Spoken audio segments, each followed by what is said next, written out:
আফগানিস্তানের বিপক্ষে তৃতীয় ওয়ানডেতে ব্যাটিং অর্ডারে একটা বদল দরকার মনে হয় কি আপনার?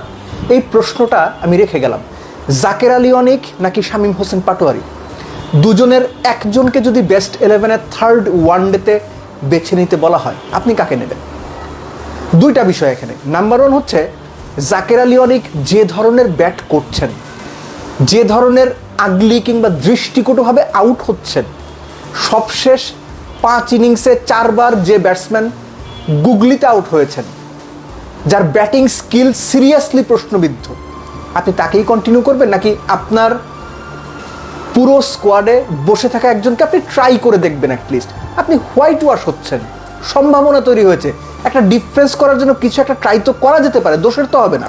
2 নাম্বার, আমি কয়েকটা ভিডিওতে, কয়েকটা আলোচনাতে এটা বলেছি, তাওহিদ হৃদয় থেকে যদি শুরু করি তানজিম সাকিব পর্যন্ত, 4 থেকে 8, কিছু ক্ষেত্রে 9 পর্যন্ত রিশাদ যদি নামে, বাংলাদেশের ওই জায়গাটাতে মিডল, লোয়ার মিডল, কোথাও একজন বাঁহাতি ব্যাটসম্যান নেই।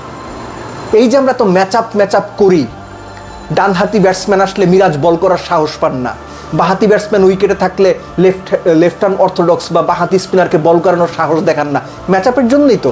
তাহলে আপনারা যে 4 থেকে 8 বা 9 নাম্বার পর্যন্ত একজন বাঁহাতি নাই, সব ডানহাতি, সেটা কি অপোনেন্টের জন্য প্ল্যান করা ইজি করে দিচ্ছে না? শামীম পাটোয়ারিকে খেলালেই তিনি দারুণ কিছু করে ফেলবেন, আমি সেটা বলছি না, সম্ভাবনার কথা বলছি। আর এই সম্ভাবনা আছে, জাকের আলী 100 মেরে দিতে পারেন নেক্সট ম্যাচে, থার্ড ম্যাচে, কিন্তু একজন অফ ফর্মের ব্যাটসম্যানকে, দিনের পর দিন দৃষ্টিকটুভাবে আউট হওয়া ব্যাটসম্যানকে, যিনি টেকনিকটা আসলে এই লেভেলের জন্য প্রস্তুত কিনা, স্পেসিফিক্যালি ওয়ানডেতে, আমি টি-20-র কথা বলছি না, এরকম প্রশ্ন যাকে নিয়ে আছে, আপনি তাকেই টানবেন? আমি চাই টানুক। আমি চাই তৃতীয় ওয়ানডেতেও Bangladesh so called team management Zaker Ali অনিককেই খেলাক, এবং আমি চাই তিনি 100 করুক। কেননা যদি তিনি 100 করে যান তাহলে তো হয়ে গেল। যদি 100 না করতে পারেন, খারাপ খেলেন আগের ম্যাচগুলোর মতোই, তখন এই প্রশ্নটা আবারও সামনে আসবে যে অ্যাকচুয়ালি ড্রেসিং রুমে বিচ্ছিরি রকমের নেপোটিজম চলছে, স্বজনপ্রীতি চলছে। বাংলাদেশ হোয়াইট ওয়াশ হওয়ার সামনে, এবং একটা আলোচনা শুরু হয়ে গিয়েছিল বাংলাদেশ 2027 বিশ্বকাপে সরাসরি কোয়ালিফাই করতে পারবে কিনা। বিসিবি সেই ব্যাপারটা ক্লিয়ারিফাই করেছে 2027-এর আপনার 31শে মার্চ পর্যন্ত মতো একটা সার্টেন পিরিয়ডে। এখনও পর্যন্ত বাংলাদেশের আফগানিস্তানের বিপক্ষে লাস্ট ওয়ানডে ধরলে 24টা ওয়ানডে ম্যাচ আছে, এর মধ্যে 5-3 8টা দেশের বাইরে, বাকিগুলো দেশে। তো এগুলো মিলে ঝিলে বাংলাদেশ হয়তো মূল পর্বে কোয়ালিফাই করে যাবে। মূল পর্বে কোয়ালিফাই করাই কি সব? তাতেই কি আমরা দারুণ খুশি হয়ে যাব? কোনো কারণ নেই। বাংলাদেশ টিম খুব খারাপ পারফরমেন্স করছে, যাচ্ছে তাইভাবে পারফরমেন্স করছে, একদম স্পেসিফিক্যালি ব্যাটসম্যানরা। আপনি 70 রানে 8 উইকেট হারাবেন, 109 গিয়ে অল আউট করবেন নিজের দলকে, 191 চেস করতে গিয়ে আপনি 67 রানে শেষ 7 উইকেট হারাবেন। আপনি টি-20-তে 9 রানে 6 উইকেট হারাবেন। This is complete joke, this is unacceptable. এগুলো ক্রিকেট নামে, ব্যাটিংয়ের নামে তামাশা। এই তামাশা সহ্য করার কোনো কারণ নাই। সো তৃতীয় ওয়ানডেতে ব্যাটসম্যানদের কাছ থেকে ওই রোলগুলো দেখতে চাই। আপনি নামেন মিরাজ 5 নাম্বার, অসুবিধা নাই, 80 বলেই 50 করেন, কিন্তু পরে আরও 30টা বল খেলে, 120 বল খেলে 120 রান করে নট আউট থাকেন। তাওহিদ হৃদয় আপনি করেন 90 বলে 60, কোনো অসুবিধা নাই, পরে আরও 30টা বল খেলেন, ওই 30 বলে আরও 50 করেন, 120 বলে 110 করে নট আউট থাকেন। অনেকেই এখন বলবেন যে ওরা তো তাও খেলে, অন্যরা তাও পারেন। এই কথা আমি প্রায়ই শুনি, অনেকে কমেন্ট করেন, অনেকে বলেন। আপনাদের এই চিন্তা মিডিওকার চিন্তা। আপনাদের এই মিডিওকার চিন্তার কারণেই আমরা মিডিওকার ক্রিকেট টিম হিসেবে রয়ে গেছি। আপনাদের এই মিডিওকার চিন্তার কারণেই আগের প্লেয়াররাও মিডিওকার পারফরমেন্স দিয়ে হিরো হয়ে গেছেন। সো একই মিডিওকার চিন্তায় এই প্লেয়ারদেরকেও আমরা হিরো বানানোর চেষ্টা করি, কিংবা তাদের পারফরমেন্সকে অন্যরা খারাপ খেলে এই কথা বলে কাভার দেওয়ার চেষ্টা করি। এই কাভার দিয়ে লাভ হবে না। যেখানে ছিল বাংলাদেশ সেখানেই আছে কেন? 10 বছর আগে যেখানে ছিল এখনও তার চেয়েতে কিছু ক্ষেত্রে নিচে আছে কেন?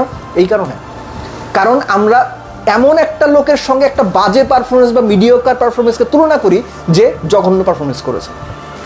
জাকের আলী পারে নাই, সোহান পারে নাই, তানজিদ তামিম পারে নাই, শান্ত পারে নাই, এর মানে মিরাজ 90 বলে 60 করছে, সেটা ভালো হয়ে গেছে, কোনো কারণ নেই।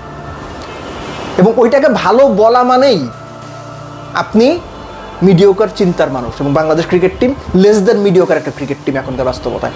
আফগানিস্তানের সঙ্গে থার্ড ওয়ানডে যদি বাংলাদেশ জিততে না পারে, অবভিয়াসলি হোয়াইট ওয়াশ। যে ফরম্যাটটা বাংলাদেশের সবচেয়ে শক্তিশালী ফরম্যাট, যে ফরম্যাটে আমরা দাবি করতাম আমরা বড় দল হয়ে উঠেছি, আমরা বড় দলের মতো পারফর্ম করছি, সেই ফরম্যাটে বাংলাদেশ হালে পানি পাচ্ছে না। ক্যাপ্টেন মিরাজ কত সবশেষ 9 বা 10 ম্যাচে বোধহয় একটা মাত্র জিতেছে আর কি, মনেও নাই এই সংখ্যাটাকে, এখন মনে রাখার কোনো প্রয়োজনও নাই অ্যাকচুয়ালি। যেটা মনে রাখা দরকার সেটা হচ্ছে ড্রেসিং রুমে নেপোটিজম চলছে। যেটা মনে রাখা দরকার, যেটা আলোচনা করা দরকার সেটা হচ্ছে এই স্বজনপ্রীতি থেকে দলকে বের করতে হলে আর কি কি করতে হবে, আর কত খারাপ পারফরমেন্স করতে হবে বাংলাদেশ দলকে, আর কত খারাপ পারফরমেন্স করলে ড্রেসিং রুমে বসে থাকা ওস্তাদেরা মেনে নেবেন, তারা যাদেরকে সুযোগ দিচ্ছেন, যারা পারফরমেন্স না করার পরেও দিনের পর দিন সুযোগ পেয়ে যাচ্ছেন, এটা যে দেশের দলের ক্ষতি করছে তারা কি আদৌ বোঝার চেষ্টা করেন?